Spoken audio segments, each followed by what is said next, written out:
আজকে 29শে সেপ্টেম্বর খুবই গুরুত্বপূর্ণ একটা দিন। আজকে আমাদের চিফ অ্যাডভাইজার একটা গুরুত্বপূর্ণ মিটিং করেছেন ইউএন সেক্রেটারি জেনারেলের সাথে এবং সিনিয়র ইউএন অফিসিয়ালদের সাথে। আজকে সকালে আপনারা জেনেছেন, আমরা অলরেডি আপনাদেরকে একটা প্রেস রিলিজ দিয়েছিলাম যে সকালে 9টার মতো হিউম্যান রাইটস অর্গানাইজেশনের প্রতিনিধি এসেছিলেন। কেরি কেনেডির নেতৃত্বে। কেনি কেনেডি আপনি জানেন, Robert F Kennedy centre human rights এর উনি প্রধান, এবং সেখানে অ্যামনেস্টি ছিল, তারপরে হিউম্যান রাইটস ওয়াচ ছিল, সিভিকাস ছিল, আরও ইন্ডিপেন্ডেন্ট হিউম্যান রাইটস ডিফেন্ডাররা ছিলেন। এরপরে ইউএন সেক্রেটারি আপনারা জেনেছেন যে ওইখানে উনি ওনাদেরকে আহ্বান করেছেন যাতে হিউম্যান রাইটস যারা অ্যাক্টিভিস্ট বা যারা গ্রুপগুলো আছে তারা জন্য বাংলাদেশে আরও ভিজিট করে। বিশেষ করে সামনের মাসগুলো খুব ক্রুশিয়াল, এই সময় তাদের ভিজিটটা উনি ওয়েলকাম করছেন যে ওনারা আসলে তাহলে অনেক বিষয় নিয়ে, অনেক ফরগটেন ইস্যু নিয়েও তারা কথা বলতে পারবে। এতে যেটা হয় যে বাংলাদেশ গভর্নমেন্টের জন্য কাজ করাটা গভর্নমেন্টের জন্য অনেক কিছু ইজিয়ার হয়ে যায়, অনেক কিছু চোখের দৃষ্টিতে আসে। এরপরে ইউএন সেক্রেটারি জেনারেলের সাথে মিটিংটা ছিল সবচেয়ে গুরুত্বপূর্ণ আজকে মিটিং, আজকের কনটেক্সটে। ইউএন সেক্রেটারি জেনারেল উনি জানিয়েছেন যে ওনার সাথে ইলেকশন নিয়ে কথা হয়, রোহিঙ্গা ক্রাইসিস নিয়ে কথা হয়, গ্লোবাল যে ট্রেডের কিছু ট্যারিফের যে প্রোটেকশনিজম সেগুলো নিয়ে কথা হয়। উনি ইউএন সেক্রেটারি জেনারেলের সাপোর্ট চেয়েছেন আগামী ইলেকশন, এই ফেব্রুয়ারি প্রথমার্ধে যে জেনারেল ইলেকশন হচ্ছে সেই বিষয়ে, এবং সেক্রেটারি জেনারেল অকুণ্ঠ চিত্তে জানিয়েছেন যে তারা বাংলাদেশের এই ডেমোক্রেটিক যে ট্রানজিশনে ফুললি তারা সাপোর্ট করছেন এবং সলিডারিটি ঘোষণা করেছেন। সিমিলারলি তারা রিফর্মের ক্ষেত্রেও তারা ফুললি সাপোর্ট এবং সলিডারিটি ঘোষণা করছেন যে এই রিফর্মটা ইন্টারিম গভর্নমেন্ট নিয়েছে এবং সামনের দিনগুলোতে ইলেকশনের আগে যেই কাজগুলো ওনারা করবেন সেটার সাথে উনি অকুণ্ঠ চিত্তে তার সাপোর্টটা জানিয়েছে।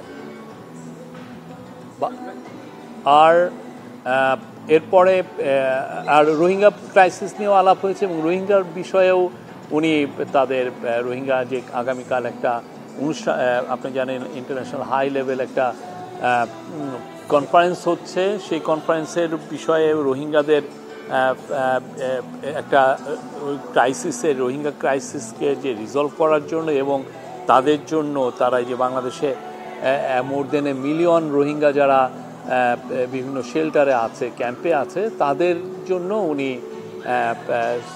পূর্ণ সমর্থন এবং পূর্ণ সলিডারিটি জানিয়েছেন। এরপরে চিফ অ্যাডভাইজারের সাথে অনেকগুলো মিটিং হয়েছে। প্রথমে মিটিং হয়েছে ফিলিপো গ্র্যান্ডি হচ্ছে ইউএনএইচসিআর এর বর্তমান প্রধান। তারপরে ক্যাথরিন রাসেল হচ্ছে ইউনিসেফের প্রধান। তারপরে ছিল জুলি বিশপ হচ্ছে মায়ানমার, ইউএনের মায়ানমার বিষয়ক উনি অ্যাম্বাসাডার। আর Julie Bishop former acting prime minister of Australia. আর ছিল রবাব ফাতেমা, উনি আন্ডার সেক্রেটারি জেনারেল। তো আমি রবাব ফাতেমার বিষয় মূলত ক্যাথরিন রাসেল, ফিলিপো গ্র্যান্ডি এবং জুলি বিশপের সাথে টক্সের মূল ফোকাসটা ছিল রোহিঙ্গা ক্রাইসিস এবং আগামীকাল যে রোহিঙ্গাদের বিষয়ে যেই হাই লেভেল কনফারেন্সটা হচ্ছে সেই বিষয়ে মিটিংয়ে পুরো 3টে মিটিংয়ে আলাপ আলোচনা হয় কীভাবে রোহিঙ্গাদের এখন কি অবস্থা, রাখাইনে তাদের কি সমস্যা তারা ফেস করছে, এই যে গত 1.5 বছরে যে 1.5 লাখ রোহিঙ্গা বাংলাদেশে ভায়োলেন্স থেকে পালিয়ে এসছে সেটা নিয়ে আলাপ হয়েছে। রাখাইনের সামগ্রিক পরিস্থিতি, স্পেশালি যে সিভিল ওয়ার চলছে সেগুলো আলাপ হয়েছে এবং রোহিঙ্গাদের একটা কীভাবে একটা পাথওয়ে পাওয়া যায় ওই ক্রাইসিসটাকে রেজলিউশন করার জন্য, এবং অ্যাট দ্য সেম টাইম রোহিঙ্গারা যে যারা বাংলাদেশে আছে তাদের যে ফান্ডিংয়ের ইদানিং একটা সংকোচন আমরা দেখতে পাচ্ছি, সেই ফান্ডিংটা কীভাবে বাড়ানো যায় যাতে রোহিঙ্গা যারা শিশু যারা ক্যাম্পে বড় হচ্ছে তারা যাতে আশা নিয়ে বড় হতে পারে, তারা যেন স্কুলে যেতে পারে, তারা যেন যে স্কিল ডেভেলপমেন্টের স্কিল এর উপরে যাতে ট্রেন হতে পারে, যাতে একদিন যখন তারা তাদের দেশে ফিরে যাবে সেই স্কিলটা ওইখানে যে ট্রান্সফার করতে পারে, সেটা নিয়ে কাজ করতে পারে। আর রবাব ফাতেমার সাথে ইম্পর্টেন্ট একটা মিটিং। রবাব ফাতেমা মিটিংয়ে জানিয়েছেন যে তারা বাংলাদেশ থেকে একটা রিকোয়েস্ট পেয়েছেন যে এলডিসি গ্র্যাজুয়েশন নিয়ে বাংলাদেশ তাদেরকে রিকোয়েস্ট করেছে, ইন্টারিম গভর্নমেন্ট রিকোয়েস্ট করেছে যে একটি রেডিনেস অ্যাসেসমেন্ট করার জন্য, আমরা এলডিসি গ্র্যাজুয়েশনের জন্য কতটুক রেডি সেটার একটা অ্যাসেসমেন্ট করার জন্য উনি বলেছেন যে ইউএন এইখানে সাপোর্ট দিবে। এটা একটা ইন্ডিপেন্ডেন্ট অ্যাসেসমেন্ট, রেডিনেস অ্যাসেসমেন্ট হবে। এই ইন্ডিপেন্ডেন্ট এই এই অ্যাসেসমেন্টটা কন্ডাক্ট করবেন একটা ইন্টারন্যাশনাল এক্সপার্ট এবং একটা লোকাল কনসালটেন্ট, লোকাল এক্সপার্ট, দুইজনে মিলে কথা বলবেন। বাংলাদেশের যারা স্টেক হোল্ডার আছে, ইনক্লুডিং ধরেন ডোনার আছে, বাংলাদেশ গভর্নমেন্ট আছে, সিভিল সোসাইটি লিডার আছে, বিজনেসম্যান আছে, ফিনান্সিয়াল ইনস্টিটিউশনসগুলো আছে, এদের সবার সাথে তারা কথা বলবেন। কথা বলে তারপরে বিজনেস চেম্বারগুলোর সাথে কথা বলবেন এবং বাংলাদেশের সামগ্রিক অবস্থাতে অ্যাসেসমেন্টটা তারা করবেন। করলে তার উপরে এই ভিত্তি করে হয়তোবা পুরো বাংলাদেশের এখন কি অবস্থা, এটা এলডিসি গ্র্যাজুয়েশনের জন্য কতটুকু প্রিপার্ড, আদৌ প্রিপার্ড কিনা সেটা। রবাব ফাতেমা জানিয়েছেন যে বাংলাদেশের বিষয়ে তাদের যে ডেটাটা আছে সেটা 2 বছরের পুরনো, কিন্তু আপনি জানেন গত 2 বছর অনেকগুলো ঘটনা ঘটেছে।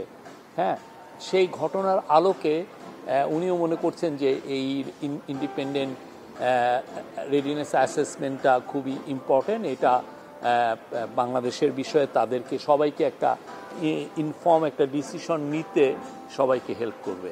এবং রবাব ফাতেমার এই চিফ অ্যাডভাইজার এটাকে ওয়েলকাম জানিয়েছেন এবং উনি বলেছেন যে এই অ্যাসেসমেন্টের রেজাল্টটা সবাইকেই ইনফর্ম ডিসিশন নিতে হেল্প করবে।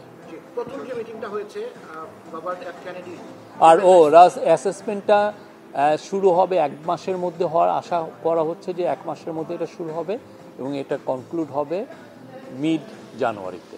ধন্যবাদ। প্রথম যে মিটিংটা হয়েছে রবার্ট কেনেডি মানবাধিকার সংস্থার সঙ্গে, সেখানে প্রধান উপদেষ্টা তিনি নির্বাচন নিয়ে সেখানেও তাদের সঙ্গে কথা বলেছেন এবং তিনি বলেছেন যে নির্বাচন নিয়ে এক ধরনের আন্তর্জাতিক মহল ষড়যন্ত্র করছে বলে আমরা জেনেছি যে সেটি তিনি ইনভলভ করেছেন। এই বিষয়গুলো যদি একটু আমাদেরকে একটু না, আমরা একটা দেখছি যে যারা এই যে বাংলাদেশের থেকে বিলিয়ন ডলার যারা চুরি করে নিয়ে গেছে তারা বিদেশে তো পালিয়ে গেছে এবং তারা দেখা যাচ্ছে যে বিদেশ থেকে এক ধরনের অর্কেস্ট্রেটেড মুভ নিচ্ছে যে বাংলাদেশের ইলেকশনকে বাংলাদেশে কীভাবে ডিস্টেবিলাইজ করা যায়। বাংলাদেশ নিয়ে তারা হাজার হাজার ডিসইনফরমেশন ফেক নিউজের ক্যাম্পেইন করছে। তো ফলে এক ধরনের আমরা দেখছি যে পতিত স্বৈরাচার, তার দোসরগুলো এবং তাদের সাথে অ্যালাইড যারা ইন্টারন্যাশনাল ফোর্সেস আছে তারা মিলে একটা মানে খুবই ওয়েল অর্কেস্ট্রেটেড মুভ, যে এই ইলেকশনটাকে কীভাবে বানচাল করা যায়, এই ইলেকশনকে কীভাবে প্রশ্নবিদ্ধ করা যায়, এরকম একটা আমরা মুভ দেখছি। সেই বিষয়ে আমরা সতর্ক আছি, আমরা কাজ করছি এবং এই বিষয়ে চিফ অ্যাডভাইজার সমস্ত ইন্টারন্যাশনাল যাদের সাথে বসছেন তাদেরকেও এটা জানাচ্ছেন। কেননা আমাদের জন্য সবচেয়ে ইম্পর্টেন্ট সামনে হচ্ছে ডেমোক্রেটিক ট্রানজিশন এবং খুব ভালোভাবে খুব উৎসবমুখর পরিবেশে ফ্রি ফেয়ার ইলেকশনটা কন্ডাক্ট করা এই ফেব্রুয়ারি মাসে। এটার বিষয়ে ইন্টারিম গভর্নমেন্ট প্রতিজ্ঞাবদ্ধ।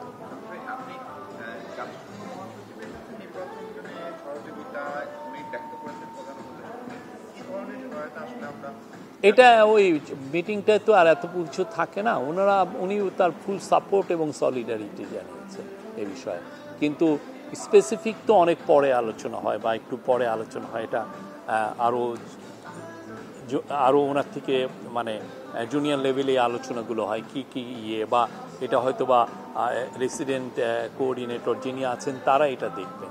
একটা বিষয় কি পরিষ্কার করবেন, আপনি বলেছেন যারা অর্থ পাচার করছে বাইরে যারা আছে তারা এখন দেশের বিরুদ্ধে আগামী নির্বাচনের বিরুদ্ধে ষড়যন্ত্র করছে বা সরকারের বিরুদ্ধে ষড়যন্ত্র করছে, তো আন্তর্জাতিক কোনো মহল কি এটার সঙ্গে যুক্ত আছে কিনা? আমরা তো কাউকে তো আমরা নামে দেখছি না, বাট আমরা দেখি